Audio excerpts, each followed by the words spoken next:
नमस्कार, आप देख रहे हैं अमर उजाला और आपके साथ मैं हूं करण दयाल। 28 जनवरी से उत्तराखंड में खेलों का महाकुंभ 38वां राष्ट्रीय खेलों का आगाज होने वाला है और उस राष्ट्रीय खेलों का शुभारंभ होगा राजीव गांधी अंतर्राष्ट्रीय क्रिकेट स्टेडियम से। यहीं पे प्रधानमंत्री नरेंद्र मोदी रहेंगे। उन तमाम तैयारियों पर बात करने के लिए मेरे साथ मौजूद है अमर उजाला के वरिष्ठ संवाददाता अवधेश चौधरी जी। अवधेश भाई, आप बताइए कि किस तरह का प्रोग्राम होगा, कैसे इवेंट होगा जब प्रधानमंत्री नरेंद्र मोदी यहाँ पर रहेंगे। बिल्कुल करण, हमारे यहाँ आने का मकसद ये है कि हम ये दिखा सकें कि किस तरह की तैयारियां हैं और जब 28 जनवरी को प्रधानमंत्री नरेंद्र मोदी यहाँ पर आकर शुभारंभ कर रहे हैं तो जो यहाँ की तैयारियां हैं वो नजर आएंगी। एक नज़र हम आपको दिखा देते हैं कि किस तरह से ये क्रिकेट स्टेडियम के अंदर यहाँ पर मंच तैयार किया जा रहा है, कैसे गेस्ट आएंगे और बिल्कुल मैदान के बीचों बीच जिस तरह की तैयारियां हैं आप देखें कि सबसे बड़ी बात है कि जब पीएम आ रहे हैं तो सुरक्षा जो प्रोटोकॉल है उसका बड़ा ध्यान रखा जाएगा और उसको लेकर जो तमाम एजेंसियां हैं वो चौकस हैं। इवेंट की तैयारियां अपने तरीके से हो रही हैं, सुरक्षा के इंतजाम अपने तरीके से हो रहे हैं। अब हम बात करते हैं करण इवेंट की। तो जब पीएम आ रहे हैं, 38वें राष्ट्रीय खेलों का आगाज है, उत्तराखंड के लिए गौरव की बात है, देश के लिए गौरव की बात है, तो इवेंट की जो खासियत है वो क्या रहेंगी? बिल्कुल अवनीश जी, आपने बहुत सही बात करी और सही सवाल भी है ये, क्योंकि उत्तराखंड के लिहाज से बहुत इंपॉर्टेंट इवेंट है और हम सब के लिए खेल खिलाड़ियों के साथ साथ ये हर एक उत्तराखंडी के लिए बहुत इंपॉर्टेंट है। अब बात करते हैं, जब यहाँ पे सांस्कृतिक कार्यक्रम होगा, सांस्कृतिक कार्यक्रम में विशेष ध्यान रखा गया है कि उत्तराखंड की लोक संस्कृति और यहाँ की परंपरा उसमें झलके। तो पांडवास ग्रुप उसमें पार्टिसिपेट कर रहा है, पवनदीप राजन रहेंगे, जुबिन नौटियाल उसमें रहेंगे प्रोग्राम में। और बहुत खास इंपॉर्टेंट ये है कि जब प्रधानमंत्री नरेंद्र मोदी इस ग्राउंड में मौजूद रहेंगे तो यहाँ पे स्कूली बच्चे एलईडी शो करेंगे। उनकी अभी रिहर्सल भी चल रही है, वो इस ग्राउंड में अभी आएंगे, कुछ देर में वो रिहर्सल्स करेंगे और पिछले कुछ दिन से वो रिहर्सल्स कर रहे हैं। तो ये क्योंकि इस स्टेडियम की कैपेसिटी की अगर मैं बात करूँ तो 25,000 लोग इस स्टेडियम में बैठ सकते हैं, इसकी कैपेसिटी है और यहाँ पे भव्य आयोजन के साथ राष्ट्रीय खेलों का शुभारंभ है। बिल्कुल करण, और जब हम इवेंट की बात कर रहे हैं तो शासन प्रशासन ने अपने स्तर पर बड़ी तैयारियां की हैं। हमने देखा कि यहाँ पर आसपास जो है डिस्पेंसरी तैयार की गई है, फिजियो के इंतजाम किए गए हैं। जब इतनी बड़ी संख्या में करीब 10,000 खिलाड़ी आ रहे हैं तो जब खेल होता है तो इंजरी भी होती है और वो ऐसे में जो हमारे नेशनल लेवल के खिलाड़ी हैं, किसी भी तरह की मोच इंजरी आती है तो उनको तुरंत फर्स्ट एड दी जा सके, उसके इंतजाम किए जा रहे हैं। जो अदर डिपार्टमेंट्स हैं, चाहे सफाई का मामला हो, सड़क का मामला हो, उसको लेकर भी हमें स्टेडियम के आसपास इंतजाम दिखाई दे रहे हैं। सिर्फ स्टेडियम नहीं, पूरे शहर के अंदर हमने रंग रोगन होता देख रहे हैं। अगले 4-6 दिन के अंदर जो उत्सव मनाने की अपील की है मुख्यमंत्री ने कि इसे जन उत्सव के तौर पर मनाएं, वो कलर दिखाई देने लगा है। और करण, जो हमारे खिलाड़ी हैं, हमारी कोशिश है कि जब हम मेजबान हैं तो सबसे ज़्यादा पदक भी हम ही लेकर आए। उसके लिए हम अपने दर्शकों को बताते हैं कि किस तरह की हमारी जो एसोसिएशन है या शासन है उसके कैसे इंतजाम है। बिल्कुल अवनीश, ये बहुत अच्छा सवाल है। उत्तराखंड के खिलाड़ी की 2 चुनौतियां रहेंगी। एक तो पूरे गेम में, पूरे इवेंट्स में अच्छा प्रदर्शन, ज्यादा से ज्यादा पदक जीत के हमें अंक तालिका में ऊपर लाना।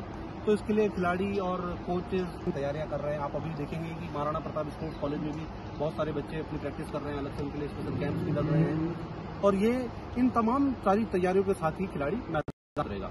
टीमों का चयन लगभग हो चुका है, अगले 1-2 दिनों में उनकी घोषणा भी हो जाएगी।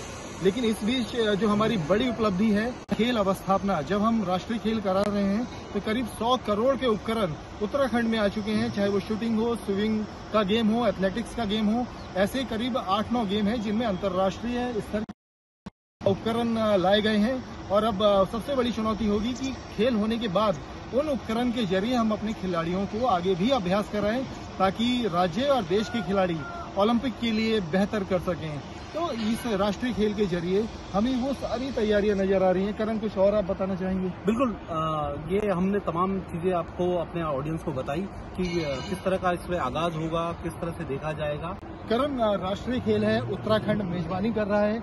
ऐसे बहुत सारे लोग हैं, मेरे पास भी बहुत लोगों की कॉल आई कि इस गेम में वो कैसे अपनी भागीदारी कर सकते हैं, बतौर दर्शक कैसे आ सकते हैं। तो हम जब स्टेडियम में हैं तो हमें ये बताना चाहिए कि किस तरह के इंतजाम रहेंगे दर्शकों के लिए। और सबसे बड़ी बात, क्या बिल्कुल निःशुल्क दर्शकों की एंट्री रहेगी? जी बिल्कुल, अभी ये भी बहुत इंपॉर्टेंट सवाल है। और जैसे कि मैंने पहले बताया कि इस स्टेडियम की कैपेसिटी 25,000 लोगों की है।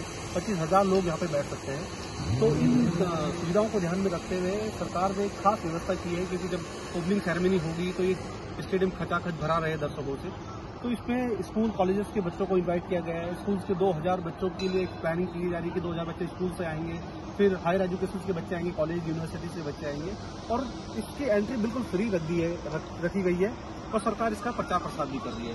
पिछले कुछ दिनों से अपने एडवर्टाइजिंग हो, चाहे फिर वो न्यूज़ हो, खबरें हो, उसमें सब जगह ये मेंशन किया जा रहा है बहुत अच्छे से कि इसकी एंट्री बिल्कुल फ्री रखी गई है। बिल्कुल बड़ी जानकारी है कि सरकार खुद प्रमोट कर रही है कि लोग निःशुल्क आएं। यहाँ पर उनके लिए वो तमाम व्यवस्थाएं रहेंगी, चाहे वो कैटरिंग हो और जन सुविधाएं हो। लोगों को यहाँ आने में किसी तरह की दिक्कत नहीं होगी।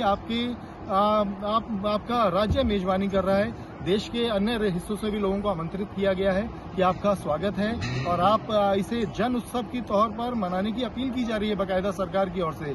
तो ये एक बड़ी इन्फॉर्मेशन है कि अगर आप खेलों से जुड़ना चाहते हैं तो आपका वेलकम है, आप यहाँ आएँ, आपको सारी सुविधाएं यहाँ मिलेंगी। और खेलों से जुड़े हर एक अपडेट से हम आपको लगातार वाकिफ कराते रहेंगे। देखते रहिए amarujala.com।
अमर उजाला जीवांजलि के सारथी की मदद लें और महाकुंभ में स्नान जरूर करें।